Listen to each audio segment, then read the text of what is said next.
प्रयागराज से अब खबर mafia Atiq Ashraf murder case से जुड़ी हुई आपको एक और बड़ी खबर बता दें। हत्यारोपियों को आज कोर्ट में पेश किया जाएगा।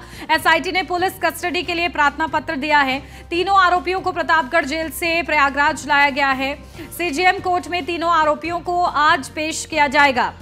तो तीनों आरोपियों को आज सीजेएम कोर्ट में पेश किया जाएगा और रिमांड की मांग की जाएगी। और तीनों आरोपियों को प्रतापगढ़ जेल से लेने के लिए प्रयागराज पुलिस पहुंची थी और प्रयागराज लाया गया है, जहां सीजेएम कोर्ट में तीनों ही आरोपियों की आज पेशी होगी और रिमांड की मांग की जाएगी, ताकि और पूछताछ जो है इस पूरे मामले में की जा सके, क्योंकि बड़ा ये पूरा मामला है। इन तीनों ने जिस तरीके से हत्या की है, लेकिन इसके पीछे कौन मास्टरमाइंड रहा है, इसको भी खंगालने का प्रयास किया जा रहा है और इसी के लिए इन तीनों आरोपियों को प्रतापगढ़ से प्रयागराज लाया गया है। तो हत्यारोपियों को आज कोर्ट में पेश किया जाएगा सीजेएम कोर्ट में, जहां तीनों आरोपियों को प्रतापगढ़ जेल से प्रयागराज लाया गया है। अतीक और अशरफ की हत्या की थी इन तीनों आरोपियों ने और ऐसे में इसी पूरे मामले में जांच जारी है। अपडेट ले लेते हैं, नीलेश हमारे संवाददाता बने हुए हैं हमारे साथ। नीलेश, देखिए किस तरीके से आज कोर्ट में पेशी है, रिमांड और ज्यादा बढ़ाने की मांग भी की जाएगी इस दौरान, और क्या कुछ महत्वपूर्ण अपडेट?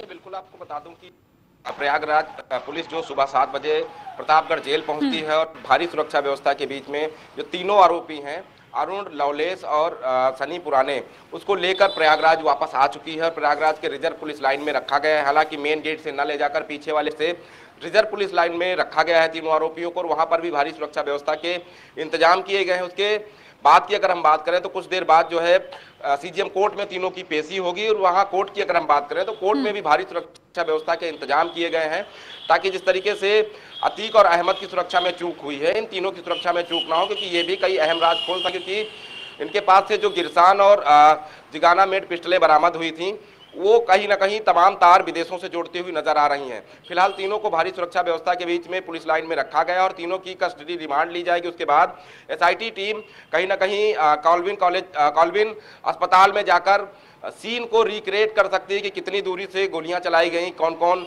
से एंगल से गोलियां चलाई गई और गोली चलाते समय पुलिसकर्मियों की जो व्यवस्था थी वो कैसी थी, पुलिसकर्मी कहां पर थे, उन तमाम चीज़ों पर पड़ताल करेगी। क्योंकि एसआईटी ने कल जिस तरीके से पुलिसकर्मियों के बयान दर्ज कराए, उसके अलावा प्रतापगढ़ जेल जाकर आरोपियों से भी पूछताछ की, तो तमाम पहलुओं पर लगातार एसआईटी काम कर रही है। और आज की अगर बात करें तो कस्टडी रिमांड के लिए कम से कम 14 दिन की रिमांड मांगी जाएगी और देखना होगा कि सीजेएम कोर्ट से कितने दिनों की रिमांड मंजूर की जाती है। क्योंकि तीनों आरोपियों की अगर हम बात करें तो 18 वर्ष और 22 और 23 वर्ष की इनकी उम्र है।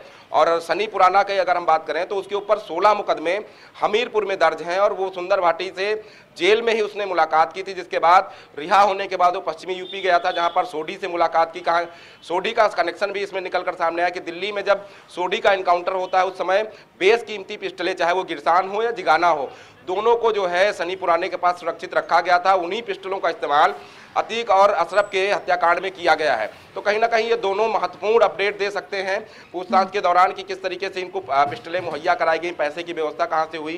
क्योंकि 3 दिनों तक लगातार ये प्रयागराज के लॉज और होटल में रुके रहे। वहाँ का डीवीआर भी पुलिस ने अपने कब्जे में ले रखा है, जो रजिस्टर था होटल का वो भी पुलिस ने अपने कब्जे में रखा है। उसके अलावा एक गाड़ी मौके से बरामद हुई है, वो गाड़ी किसकी है इस पर भी जांच चल रही है।